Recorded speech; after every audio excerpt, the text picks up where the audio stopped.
बिस्मिल्लाहिर्रहमानिर्रहीम। अहले ईमान के सामने अल्लाह के प्यारे रसूल सल्लल्लाहु ताला अलैहि वसल्लम का ये फरमान मौजूद है कि एक ज़माना ऐसा आएगा कि दुआ के अलावा कोई रास्ता बाकी नहीं बचेगा, और अहले इल्म कहते हैं कि ये वही ज़माना है। आज हमारे भाई बहन, हमारे बच्चे बूढ़े बड़ी बेदर्दी के साथ शहीद किए जा रहे हैं फ़लस्तीन में, और निहत्ते हैं बड़ी बेदर्दी के साथ। पूरा कुफ्र इनके साथ मिलकर मुसलमानों के नाम मिटाने पर तुला हुआ है।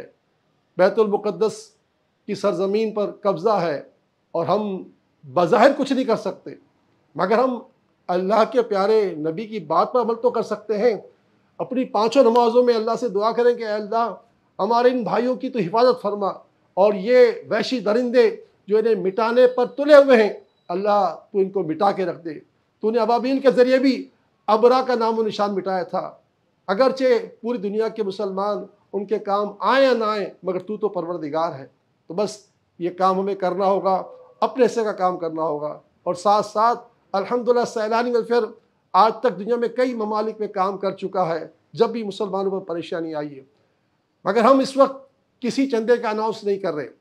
फ़लस्तीन के लिए हमारी रियासत जिन ज़रायों से जो है खिदमत काम करना चाहेगी और अनाउंसमेंट करेगी, तो सैलानी सबसे आगे होगा। इंशाअल्लाह हम बहुत बड़े एहतियात जमा करके सामान खुराक का और दीगर चीज़ों का सामान जमा करके हम रियासत को देंगे, रियासत इन्हें पहुँचाएगी। और अगर रियासत ने हमें इजाज़त दी, तो जिस तरह हम दुनिया में कई मुल्कों में जा चुके हैं खिदमत के लिए, हम भी जाएंगे। बस दुआ है कि अल्लाह ताला हम मुसलमानों की इस अज़ीमुश्शान सरज़मीन को, जिसका नाम बैतुल मुक़द्दस है, इस बैतुल मुक़द्दस को, इस क़िबला अव्वल को, इस मस्जिद अक़सा को फिर दोबारा हमें अता फ़रमाए और मुसलमानों पर आई मुसीबत दूर